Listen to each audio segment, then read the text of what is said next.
Definitely अभी तो exams भी आने वाले हैं तो सारे टेंशन हाई होगी बच्चों में। बिल्कुल बिल्कुल। बट हमारे स्टूडेंट्स में टेंशन कम होती है, इतनी हाई नहीं होती।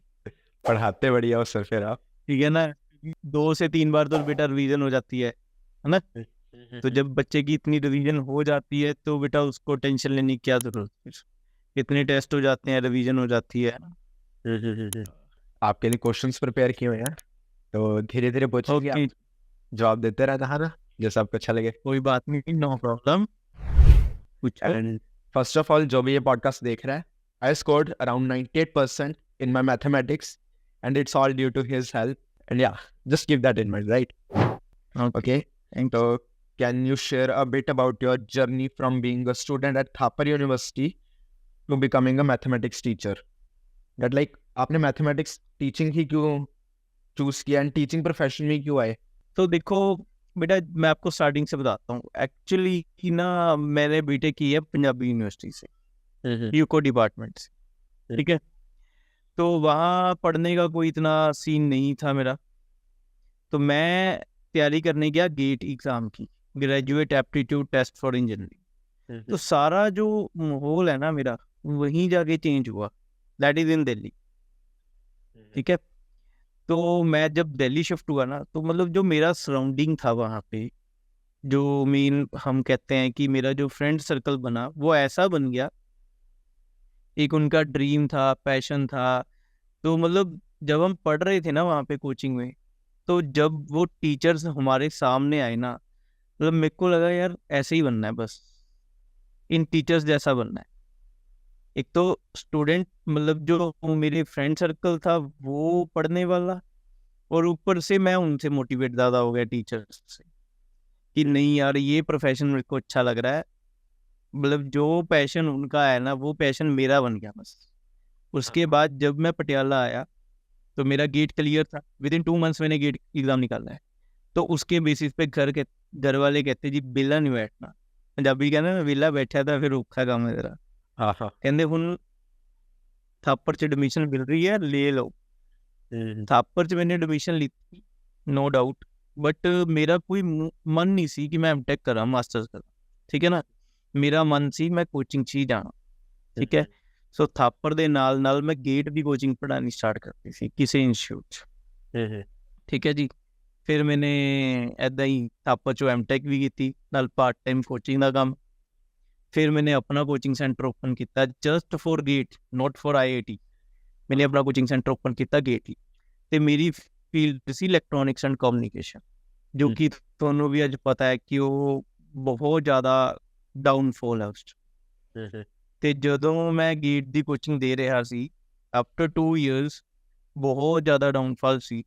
ਤਾਂ ਕੋਈ ਵੀ ਬੱਚਾ ਇੰਟਰਸਟਿਡ ਨਹੀਂ ਸੀ ਗੇਟ ਕਰਨ, ਬਿਕੋਜ਼ ਉਹਦੇ ਓਪਰਚੁਨਿਟੀਜ਼ ਥੋੜ੍ਹੀਆਂ ਜਿਹੀਆਂ ਘੱਟ ਗਈਆਂ ਸੀਗੀਆਂ। ਇਲੈਕਟ੍ਰੋਨਿਕਸ ਐਂਡ ਕਮਿਊਨੀਕੇਸ਼ਨ, ਅੱਜ ਕੱਲ੍ਹ ਦਾ ਟ੍ਰੇਡ ਆ ਗਈ ਇਲੈਕਟ੍ਰੋਨਿਕਸ ਐਂਡ ਕੰਪਿਊਟਿੰਗ, ਬਟ ਸਾਡੇ ਟਾਈਮ ਤੇ ਇਲੈਕਟ੍ਰੋਨਿਕਸ ਐਂਡ ਕਮਿਊਨੀਕੇਸ਼ਨ ਸੀ।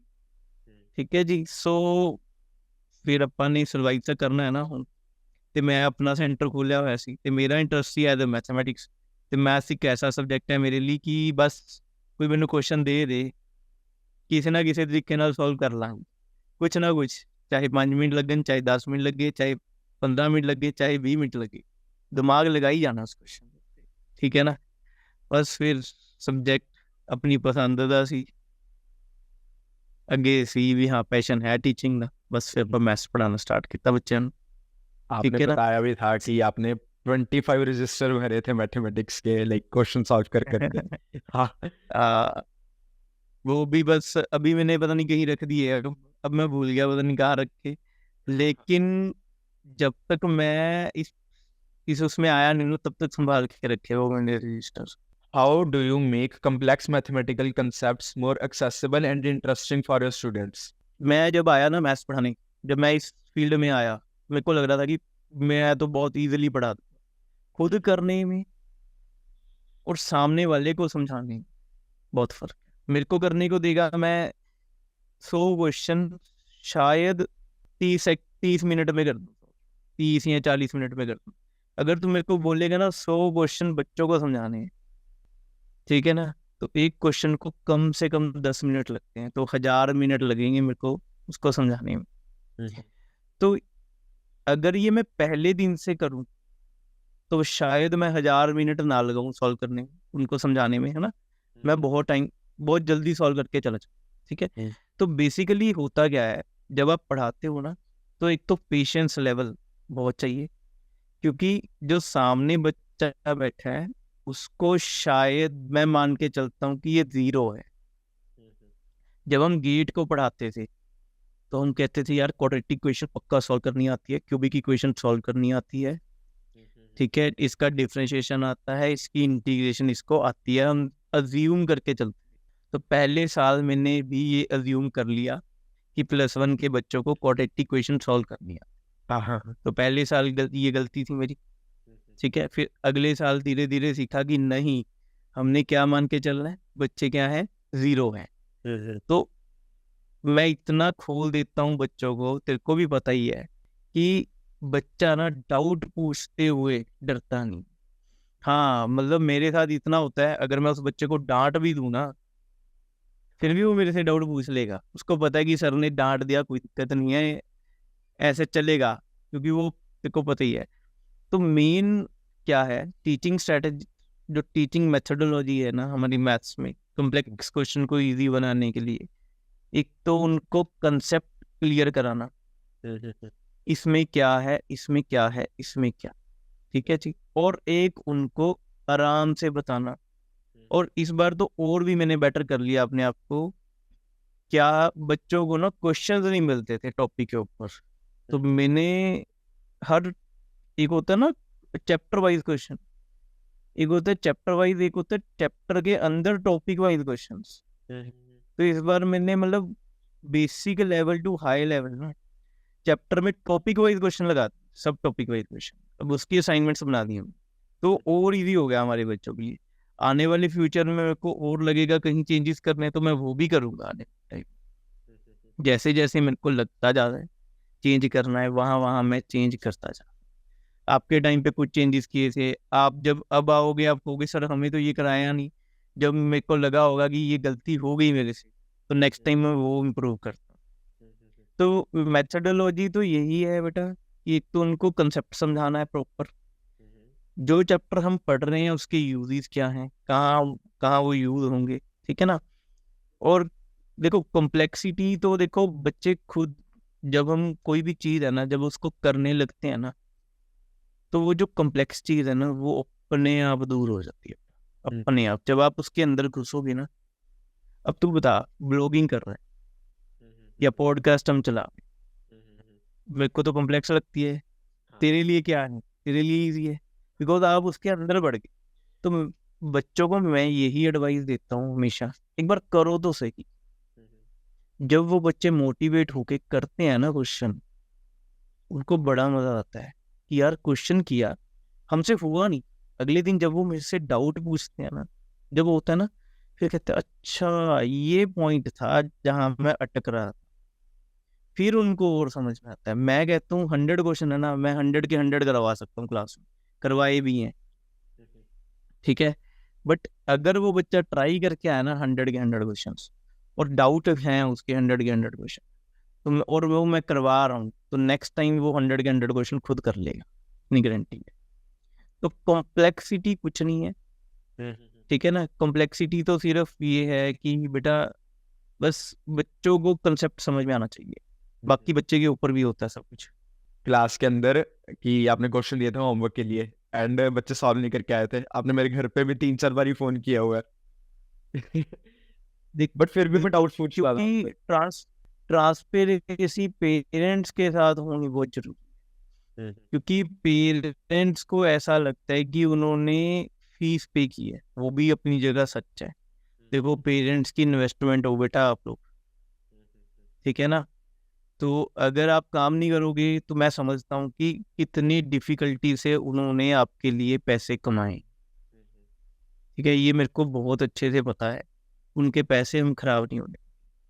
मैं हर बच्चे को ऐसे ट्रीट करता हूँ कि वो मेरा अपना बच्चा है। अगर मेरा बच्चा ऐसा होता तो मैं उसको कैसे पढ़ाऊंगा।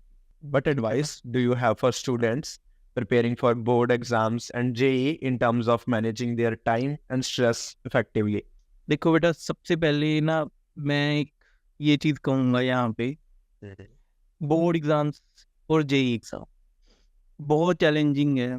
अब मेरे को लगता है शायद मैं ही एक ऐसा टीचर हूँगा पटियाला में जिसने बोर्ड और जेई दो अलग अलग बैच बना रखे हैं। I think so. बाकी तो हर बंदा यही कहता है कि हाँ जी ये मेरा जेई वाला बैच है, ये मेरा बोर्ड्स वाला बैच। उसका रीजन क्लियर है। भविष्य तेरे को किस बैच में डाला था मैंने? बोर्ड वाले में। बट तेरे पेरेंट्स क्या कहते थे? हाँ करा दो, जेई करा दो। देखो हर बच्चे का पेरेंट्स, हर बच्चे के पेरेंट्स यही चाहते हैं कि उनका बच्चा JEE में रैंक 1 लेके आए, है ना? रैंक 1, रैंक 50 आ जाए सर, रैंक 100 आ जाए, मेरा बच्चा IIT में पढ़ने लग जाए। तो मैं यहाँ पे एक बात क्लियर करूंगा, IIT में जाने से देखो, no doubt IIT is a good institute, but अगर उसके पीछे नहीं पड़ना चाहिए। हमें पहले अपने बच्चे को भी देखना है कि क्या उसकी कैपेबिलिटी है। अब अगर रेस में 10 बंदे भाग रहे हैं तो 10 के 10 तो पहले नंबर पे आ नहीं ना सकते। कोई पहले नंबर पे आएगा, कोई दूसरे पे आएगा, कोई तीसरे पे आएगा, कोई चौथे पे आएगा, कोई ना कोई तो लास्ट पे आएगा। बट ऐसा तो नहीं है कि उसकी जिंदगी खत्म हो गई, कोई ना कोई तो टैलेंट होगा उसमें, तो वो पहचान। तो बेटा नॉन मेडिकल लेते हैं बच्चे, लेते हैं, तो मैं सिर्फ पहले तो ये चेक करता हूँ बच्चों में कि बच्चा बोर्ड, मतलब कि बच्चे का इतना पोटेंशियल है क्या, वो जेई कर पाएगा, जेई एडवांस कर पाएगा। ठीक है जी। उसके बाद हम उसको सजेस्ट करता हूँ कि भाई तू बोर्ड्स की तरफ ध्यान दे या तू जेई की तरफ ध्यान। अगर तो वो अच्छा बच्चा है, उसका दिमाग चल रहा है, दिमाग तो देखो और बच्चे का चल रहा है, उसका दिमाग वो प्रॉपर पॉइंट पे लग रहा है, फंडे पे लग रहा है उसका दिमाग, ठीक है ना, तो हम बोलते हैं बेटा तू कर अच्छे से JEE की तैयारी। अगर मेरे को पता है कि यार ये मतलब कि बच्चा ठीक है कोशिश कर रहा है बट नहीं हो पा रहा, नहीं हो पा रहा, अब उसकी लाइफ तो सेट करनी है ना, कुछ तो करना ही है। तो हम उसको उस वे से बताते हैं कि बेटा तू ये छोड़ दे, अभी पहले ये कर, कुछ कॉन्फिडेंस आएगा उसके बाद देखते हैं। अब जैसे तू था, मेरे को पता है जब तू आया +1 में, मेरे +2 में आया तू मेरे पास, +1 का तो तूने हाथ खड़े कर दिए, सर कुछ नहीं आता जी। मैंने बोला था छोड़ दे मेरे ऊपर, और तूने बेटा क्या बोला था मेरे को? सर मैंने आफ्टर +2 कनाडा जाना है। हाँ। और मैंने देखो क्या बोला था, मैं क्या जाने नहीं दूंगा, देख लेना यहीं बढ़ेगा तू, ठीक है ना। तो मोटिवेट भी करते हैं बच्चों को, ठीक है। मोटिवेट से मेरे को बताया, मैं बहुत बच्चे ऐसे हैं जो मेरी बातें सुन के ना मोटिवेट होने के बाद ट्रांसफॉर्मेशन ही आ जाता है उनकी लाइफ में, मतलब वो पढ़ने लग जाते हैं। बेसिकली ये बोर्ड एग्जाम्स के लिए और JEE के लिए स्ट्रैटेजी बिल्कुल सिंपल है। जैसे मैंने गेट एग्जाम किया ना, मैंने इंडियन इंजीनियरिंग सर्विसेज का भी एग्जाम दिया, मैंने बहुत सारे एग्जाम्स दिए हैं, ठीक है। तो सभी एग्जाम्स की एक ही स्ट्रैटेजी है। अगर आपको एग्जाम निकालना, एक होता है टॉपिक समझना, एक होता है एग्जाम निकालना। हमारे इंडिया में दोनों चीजें बहुत इंपॉर्टेंट है, एग्जाम निकालना भी जरूरी है और टॉपिक समझना भी जरूरी है। से जो मेरा अभी तक का एक्सपीरियंस है, कुछ नहीं करना, बहुत सिंपल है, सिर्फ प्रीवियस ईयर क्वेश्चंस को फॉलो कर लो, आपका बोर्ड एग्जाम भी बड़े अच्छे से निकलेगा। बोर्ड एग्जाम्स के लिए बोर्ड के प्रीवियस ईयर, जेई एग्जाम के लिए जेई के प्रीवियस फॉलो कर लो, तो आपको कोई नहीं रोक सकता एग्जाम के लिए। और उसकी भी बहुत स्ट्रेटजीज हैं कि प्रीवियस ईयर को कैसे फॉलो करना है, टेस्ट कैसे लेने हैं, सब सब कुछ है। बट ये बहुत ज़्यादा भी डिटेल में हो जाएगा, ठीक है ना। देखो पता ही है मेरी स्ट्रेटजी, मैं मतलब दिन रात सिर्फ यही सोचता हूँ कि बच्चों को यार कैसे कराया जाए, नेक्स्ट स्टेप क्या होना चाहिए हमारा, बच्चों को टेस्ट कैसे बना के देना है, बच्चों को क्या कैसे करना है, कौन से previous year, 25 previous year, 25 years के तो बहुत सारे प्रीवियस ईयर है, पिछले 5 साल के प्रीवियस ईयर देने हैं, 10 साल के देने हैं। पिछले साल आपको याद होगा MTG पब्लिकेशन की बुक उठाई थी हमने, पूरी कंप्लीट करवाई थी प्रीवियस ईयर की। इस बार भी वही स्ट्रेटेजी चल रही है हमारी, सेम स्ट्रेटेजी चल रही है कि प्रीवियस ईयर तो करके जाने ही जाने हैं। अगर नहीं कोई बच्चा कर रहा है तो टेस्ट में डाल के दे दो इस बच्चे को, फिर वो बच्चा आगे यही बोलेगा सर पेपर सारा आपके टेस्ट में से आया है। हाँ हाँ तो previous year most important part है। अगर आपने कोई भी एग्जाम निकालना है, अगर आपने प्रीवियस ईयर किसी भी उसके नहीं किए, तो बेटा मेरे को लगता है शायद आपको डिफिकल्टी आने वाली। ठीक है जी। एक्स्ट्रा करिकुलर एक्टिविटीज बच्चों के लिए बहुत इंपॉर्टेंट होती है ना? तो लाइक आप कौन से एक्स्ट्रा करिकुलर एक्टिविटीज रिकमेंड बिल्कुल। करते हो, एंड वो बच्चे बैलेंस कैसे करेंगे स्टडीज के साथ, उसके ऊपर आपका क्या ओपिनियन है? देखो जब हम 11th-12th में होते हैं ना, तो एक्स्ट्रा करिकुलर एक्टिविटीज हैं अपनी। ठीक है, आजकल बच्चे जाते हैं जिम जाते हैं, है ना? तो मैं वैसे एडवाइस नहीं करूंगा कि बच्चों को आप जिम में जाओ। हाँ, अगर आपने करनी है कोई एक्स्ट्रा एक्टिविटीज तो आप रनिंग कर सकते हो। ठीक है, घर पे एक्सरसाइज कर सकते हो, पुशअप्स कर सकते हो, ठीक है, जॉगिंग कर सकते हो। तो ये आपका माइंड फ्रेश कर। अब जिम में क्या होता है कि मैंने बॉडी तेरे से ज्यादा बड़ी बनानी है। अब भाई वो स्टडी करने वाला बच्चा है, अब वो बॉडी बनाने में लग गया, स्टडी कहाँ से होगी? आप गए थे जिम अपने आप को बैलेंस करने, ठीक है ना, और वो आप बैलेंस नहीं ना हुए, वो तो कुछ और ही हो गया। क्लियर? तो बस रनिंग और जॉगिंग हो गई या पुशअप्स हो गए, कुछ ऐसा करो। तो यही मेरे अकॉर्डिंग एक्स्ट्रा एक्टिविटीज है। बाकी तो मूवीज कभी, देखो ऐसा तो है नहीं कि सारा टाइम पढ़ना है। जिस टाइम आपको फील हुई कि आप एग्जॉस्ट हो गए आज, तो मूवीज देख लो, जो आपका मन करता है वो कर लो, फोन चला लो।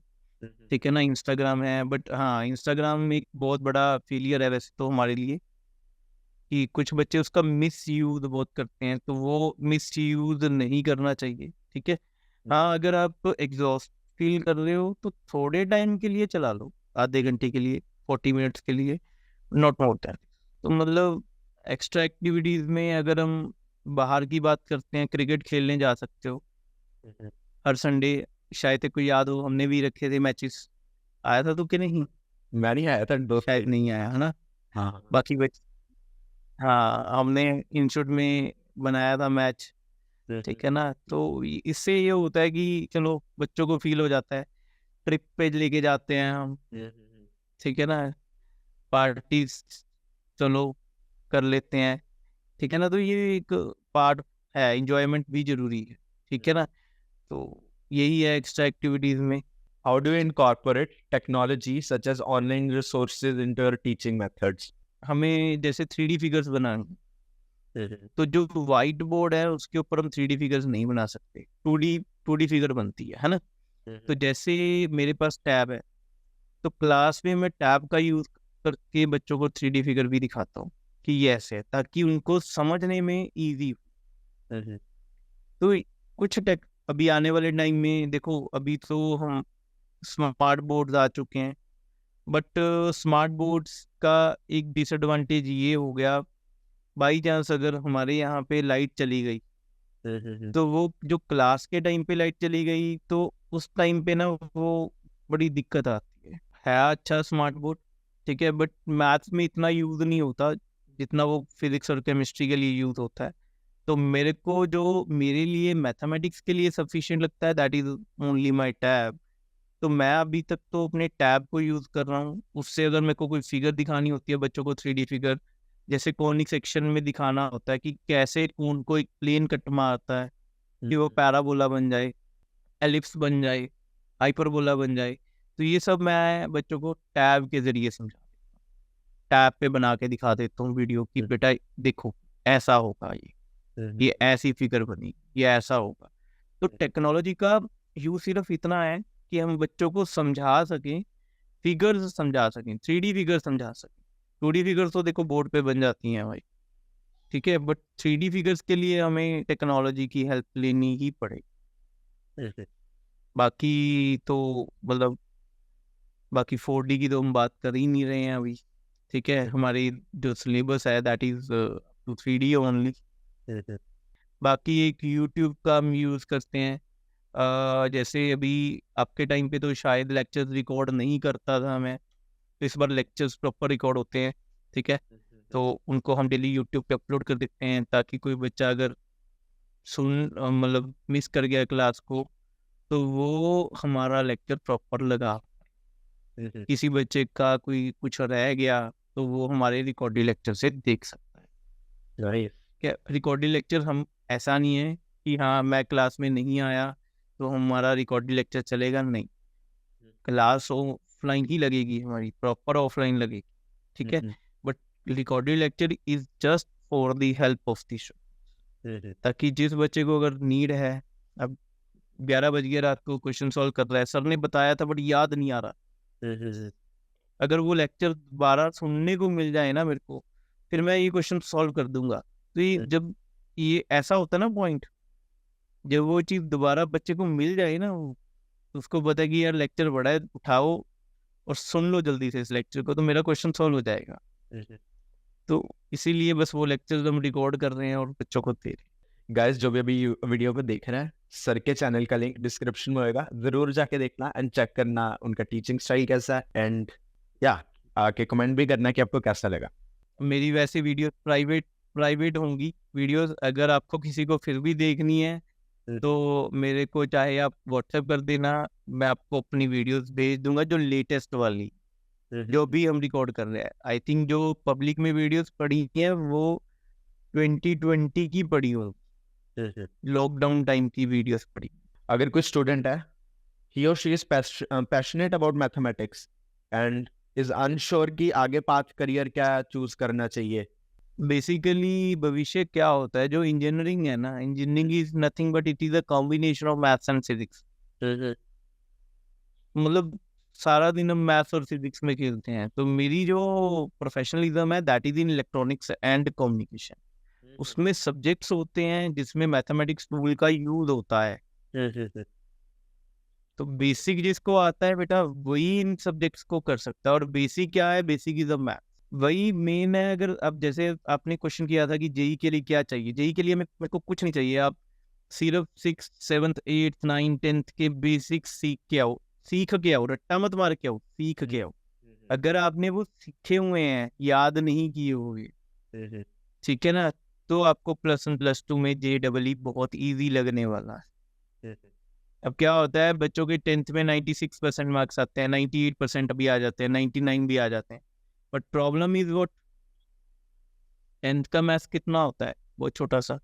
मैं 10 दिन में करा दूंगा, 15 दिन में भी करा सकता हूँ, 20 दिन में भी करा सकता हूँ। बट कितना क्या है, बहुत छोटा मैथ्स, ठीक है ना, तो उसमें नंबर आ सकते हैं। और जब +1 +2 में आता है बच्चा, तो वो अटक जाता है थोड़ा सा। नंबर तो वहाँ पे भी आ जाएंगे, बट यही है कि एक बार तो उसको डिफिकल्टी आती है। तो JEE में भी सिर्फ यही है कि अगर आप बेसिक सीख के आ रहे हो, अगर आपका बेसिक्स क्लियर है ना, तो आपको इंजीनियरिंग में बिल्कुल प्रॉब्लम नहीं आएगी। चाहे आप वो IIT से कर रहे हो, चाहे आप वो थापर से कर रहे हो, जहाँ मर्जी से कर। What keeps you motivated and inspired as a mathematics teacher? And कि हर दिन उठना, सुबह क्लास लेना, शाम को लेना, आपको मोटिवेशन कैसे मिलती है इसकी? मोटिवेशन स्टूडेंट्स, मेरा सबसे बड़ा पार्ट जो है वो स्टूडेंट। जब मैं एक दिन डांट के जाता हूँ, अगले दिन वो काम करते हैं और उसके बाद आके ये बोलते हैं सर ये तो बहुत ईजी था, ऐसी हमने डांट खा ली, ठीक है ना। इस बार तो बच्चे ये भी बोल गए हैं सर पता नहीं मैथ्स इतना इजी, ये कैसे, सोच ही नहीं सकते हम मैथ्स इतना इजी है, ठीक है ना। तो जब बच्चे आपको कॉम्प्लीमेंट करते हैं ना सामने से, तो वो मोटिवेट करता है। और तूने देखा ही है, जब बर्थडे होता है या टीचर्स डे होता है, कितने आपके आगे हुआ हुआ है, कैसे मैसेजेस आते हैं बच्चों के, और कैसे बच्चे मतलब विश करते हैं हमें। तो वो उस दिन के लिए हम तैयार रहते हैं कि हाँ यार इनके लिए करना है जो करना है। अगर आप हमारे लिए कर रहे हो तो हम आपके लिए क्यों नहीं करेंगे, ठीक है। तो ये सब चीज़ें हैं जो मेरे को मोटिवेट करके रखती हैं कि नहीं, अगर मैंने इसको कुछ बना दिया ना बच्चे को, तो मेरे को पूरी ज़िंदगी भर याद रखेगा। और मेरे पास ऐसे बहुत सारे बच्चे हैं जिनका मैंने लाइफ स्टाइल चेंज किया। लाइफ स्टाइल मतलब वो जॉब पे लगे हैं और उनका मतलब कहते हैं ना कि जो पावर्टी है ना, आपकी पुअर लाइफ है, उसको एक ही चीज चेंज कर सकते हैं, दैट इज एजुकेशन। वो मैंने खुद देखी है बच्चों की, हुई है, ठीक है ना। उनका स्टैंडर्ड रेज हुआ है, वो कभी सोच भी नहीं सकते कि वो गाड़ी में घूमेंगे, वो गाड़ी में घूमते हैं, ठीक है ना। तो एजुकेशन ये पार्ट है। ये जब मैं ये चीजें देखता हूँ ना, वाह यार, इसकी लाइफ चेंज होगी, मजा आ गया देख के। तो ये चीज हमें मोटिवेट करके रखती है कि बाकी बच्चों का भी करेंगे। जो सुनता है उसको पक्का चेंज करना ही करना है, उसको मोटिवेट करना ही करना है, और उसके साथ हम भी मोटिवेट हो, जो बच्चा हम हमारे बताए हुए रास्ते पे चले। Final words for students, any encouragement you like to give to them? Students के लिए तो मैं यही कहूंगा कि बेटा, आप याद मत करो चीजों को, उनको सीखो कि एक्चुअली में होता क्या है, टॉपिक क्या है, ठीक है। जब आपने इस तरह से पढ़ाई स्टार्ट कर दी ना, फिर आपको सक्सेसफुल होने से कोई नहीं रोक सकता। स्ट्रगल मीन अगर आपने +1 +2 में कर लिया, तो आपको बाद में ये नहीं है कि आप फेल हो जाओगे। चाहे आप कोई भी काम करो, आप पक्का सक्सेसफुल होगे ही होगे लाइफ में, पक्का गारंटेड। लिख के ले लो, मैं लिख के देता हूँ आपको ये चीज, ठीक है ना। तो इससे मत भागो कि ये मेरे को डिफिकल्ट लग रहा है। अगर जो डिफिकल्ट लग रहा है ना, आप उसको पकड़ लो, ठीक है ना। अगर आप उसको पकड़ लोगे तो वही सबसे इजी सब्जेक्ट हो जाए। मेरा एक सब्जेक्ट था इंजीनियरिंग में जो सबसे वीक था, that is network analysis system, NAS बोलते थे। हर बच्चे को डिफिकल्ट लगता था वो, मेरे को भी लगा, लेकिन मैंने सोचा कि नहीं, ये मैंने करना ही करना है। और जब मैंने वो अपने आप किया ना, सेल्फ स्टडी करके उसको कंप्लीट किया ना वो, और सबसे पहला जो गेट का लेक्चर था वो उसी टॉपिक के ऊपर दिया। और इवन मैं आपको बताता हूँ, +2 में ना एक थ्योरम आती है, बेस थ्योरम नाम, सबसे इम्पोर्टेंट थ्योरम, ठीक है। मैं बड़े आसानी से करा जाता हूँ बच्चों को, बड़े आसानी से। उसका रीज़न क्या है, मेरे को जब किसी ने कराया ना, मेरे को समझ नहीं आया कि यार ये है क्या। बट जब मैंने उसको अच्छे से पढ़ा ना, सेल्फ स्टडी की उसकी, मतलब देखा कि स्ट्रगल किया इसके ऊपर, कि ये तो कुछ भी नहीं है। जब मेरे को खुद को इतनी अच्छे से आती है, तभी मैं सामने वाले को समझा पाता हूँ कि यार बेस थ्योरम ऐसा है, ये है बेस थ्योरम, कुछ नहीं है यहाँ। तो बस मेन स्ट्रगल करो, पढ़ो, हार्डवर्क करो, लाइफ आपकी सेट हो जाएगी, ठीक है ना। ये मत सोचो मेरा IIT निकलेगा कि नहीं निकलेगा, नहीं निकलेगा कोई दिक्कत नहीं, नो इश्यूज, ठीक है ना। बट आपके पास आपकी मेहनत है तो कुछ भी कर सकते हो, IIT इनको पीछे छोड़ सकते हो। बहुत सारी एग्जांपल्स हैं, दिल्ली चले जाओ, दिख जाएंगे कि IIT क्या कर रहे हैं और नॉन IIT क्या कर रहे हैं, ठीक है। हाँ, कुछ IIT हैं जो बहुत अच्छे हैं। तो बस यही है, हार्डवर्क करो, पेशेंस रखो, ठीक है ना, लाइफ अपने आप सही चलेगी। I really appreciate you spending time with me and having this conversation. Thank you.